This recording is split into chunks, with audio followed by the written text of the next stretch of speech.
Hello, I'm Jody Wolf, and you're watching Expoz, November 26, 2017. And it is 1:01 a.m. in Birmingham. And man, I tell you what, I usually record Alabama, University of Alabama, the Crimson Tide, and whoever they play. I forgot to today. And I'm glad I did, because I asked this little old gal right here, Siri, just a little bit ago. I said, hey, who won the Alabama-Auburn game? She said, Auburn won. And I told her to shut up, and I hung up on her. But Auburn won. Alabama got beat today, or yesterday. Anyway, my point is I'm going back and making reference to some of these, like the last two blogs I did, and back on November 22, when I said, no, I've not gone nuts.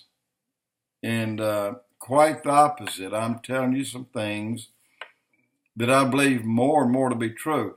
Now, when I said that the watcher angel mated with the daughters of men and their offspring, the dead ones are demonic spirits.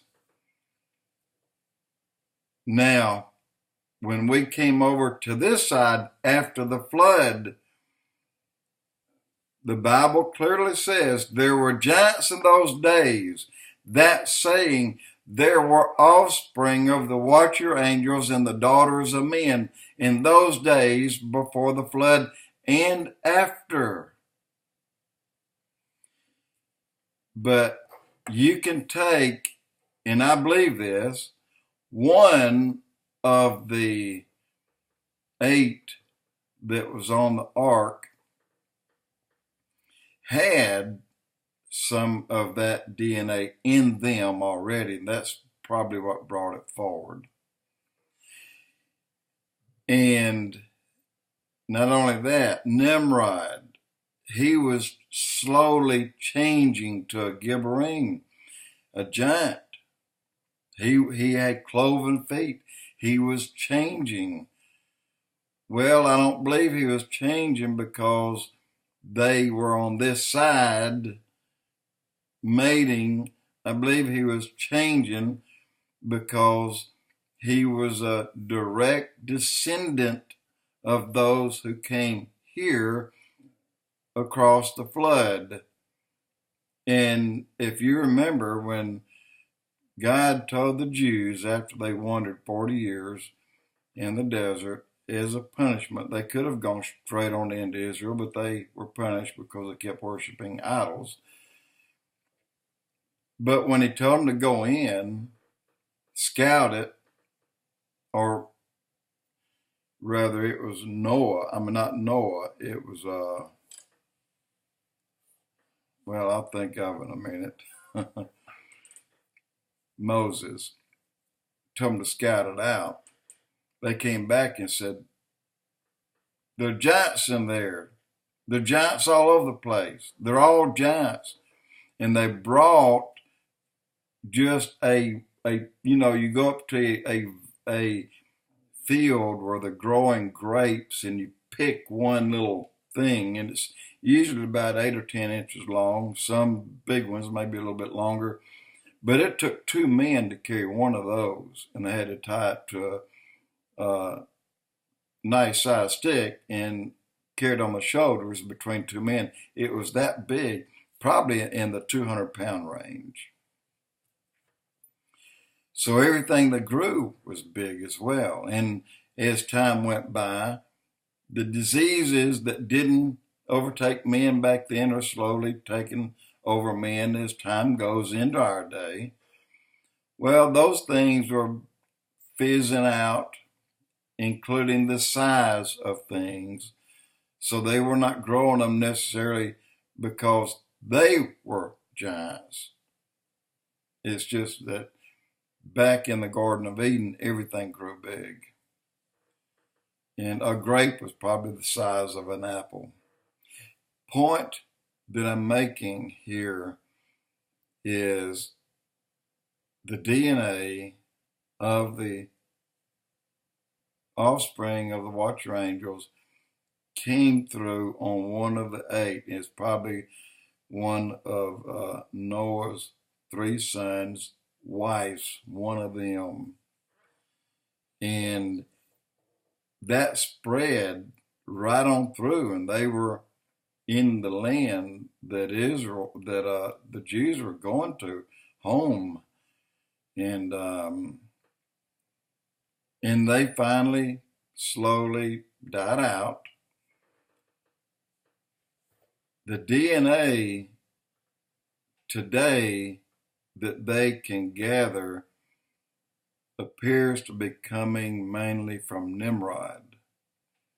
They claim to have found most of him, I think all but one part of him. And why he was preserved, I don't know. But that may be the DNA that they're using. And I would dare take it a step farther and say, in the CRISPR-Cas9, just maybe, the DNA from Nimrod or the Gibborim or the changing into a giant could have been from him. Now, when David killed Goliath, he wasn't a Gibborim. He wasn't cloven feet, and he wasn't. He was just a leftover giant, but he wasn't one of the evil ones that we would see today, like the one that they found and killed in the mountains of Afghanistan. It's been there for years and years in the Solomon Islands and other places. So I'm not saying there aren't these things out there. I'm saying they're not procreating. And so I wanted to bring that to you, bring it up and just tell you this is how it probably got to where it is. And I still don't believe for a moment that they're building assembly lines of these beings that'll come out one day to attack Earth. Why would they do that? Why in the world would they do that? That would be stupidity, beyond stupid. Okay, and last, I went in and made some changes because they finally offered. And the last blog I did, not the one just a moment ago, but the one the night before, I hate it when people come on there and start cursing the Jews or cursing me and call me Zionist pig. I don't care what he calls me, but I don't want people to see using the F word, using the S word, and cursing in general. So I went ahead and blocked all of that. So hopefully you shouldn't see that anymore. And just want to tell you that I got sick of hearing it, sick of seeing it. And I pray for those who say it because, you know, God asks us to stand by his people. And I do. Jody Wolf, Expoz.